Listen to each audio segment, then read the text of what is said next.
বর্তমান সময়ে সুস্থ থাকতে হলে এবং রোগ মুক্ত থাকতে হলে আমাদের এক্সারসাইজ করাটা খুব ইম্পর্ট্যান্ট।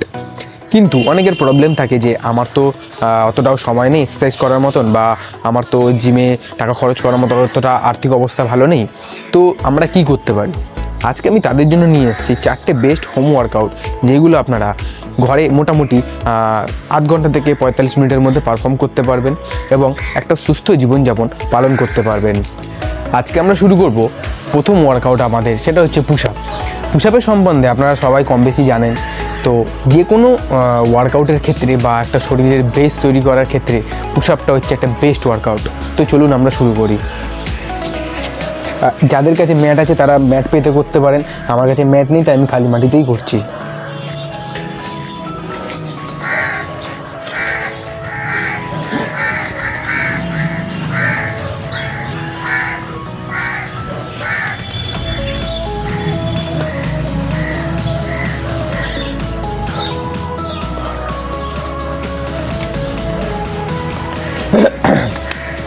প্রত্যেকটা সেটে আপনারা 12টা করে আপনাদের যতটুকু ক্যাপাসিটি, প্রথমে হয়তো 8টা করেন, কেউ 10টা করেন, কেউ 12টা করেন। তো আপনারা এইরকমই তিনটে করে সেট করবেন এবং প্রতিটা সেটের মধ্যে 30 সেকেন্ড করে বিরতি দেবেন। আজকে আমাদের দ্বিতীয় ওয়ার্কআউট, সেটা হচ্ছে স্কোয়াট। একটা বিল্ডিং তৈরি করতে গেলে তার বেস তৈরি করতে হবে, আর আপনাদের পা হচ্ছে সেই বেস। অনেকে কী করে, এই লেগ ডে স্কিপ করে যায়। এটা কিন্তু একদম করা উচিত না, কারণ আপনাদের আপার বডি খুব সুন্দর কিন্তু আপনার লেগে কিছু নেই বা আপনাদের লোয়ার বডিতে কিছু নেই, তাহলে আমি মনে করি আপনার শরীরে কোনো সৌন্দর্য নেই বস। এটা আমার ব্যক্তিগত মতামত। তো আজকে আমরা দেখব স্কোয়াট কীভাবে করে। প্রথমে আপনার শোল্ডার অনুযায়ী আপনাদের পা গ্যাপ থাকবে, চেস্ট আপ থাকবে।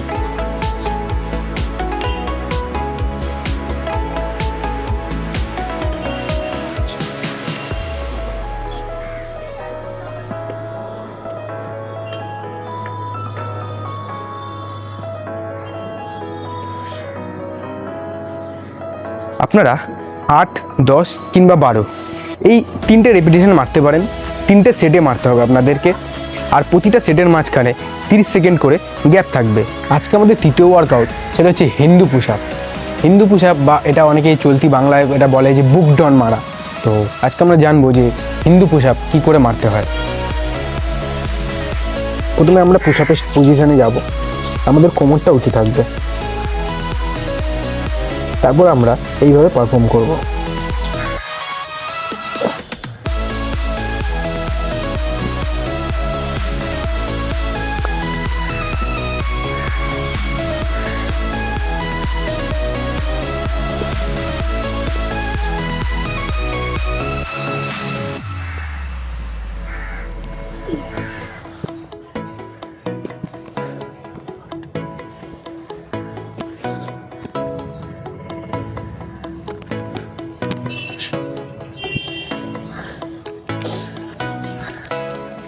আপনারা এটা 6, 8, 10 কিংবা 12 যে কোনো রেপিটেশন আপনাদের ক্যাপাসিটি অনুযায়ী মারতে পারেন।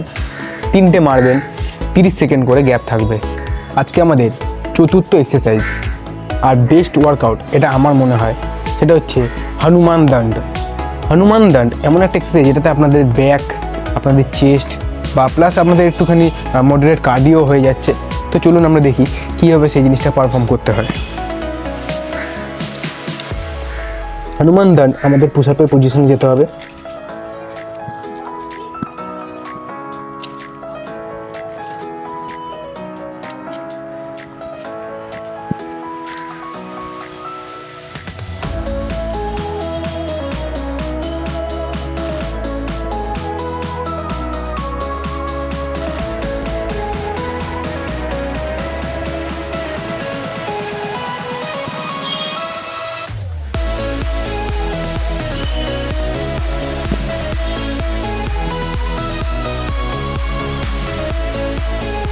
হনুমান দণ্ড একটু তাড়াতাড়ি করতে হয়, তো আমি আপনাদেরকে আস্তে করে দেখালাম, কেননা অনেকে বুঝতে পারবেন না, তাই জন্য আমি এটা আস্তে করলাম। তো আপনারা এটা আপনাদের ক্যাপাসিটি অনুযায়ী এর স্পিড বাড়াতে পারেন, ঠিক আছে? আপনারা আস্তে আস্তে এটার জিনিসটাতে ডেভেলপ করবেন। প্রতিটা সেটে আপনারা 8 কিংবা 10টা করে রেপিটেশন মারতে পারেন, আর 3টে সেট করবেন। প্রতিটা সেটে 30 সেকেন্ড করে গ্যাপ থাকবে। আশা করি এই ভিডিওটা আপনাদের ভালো লেগেছে, আপনারা এই ভিডিও দেখে কিছু শিখতে পেরেছেন। এই রকমই ফুটবল আর ফিটনেস রিলেটেড ভিডিও দেখার জন্য আমার এই চ্যানেলটাকে সাবস্ক্রাইব করে দেবেন।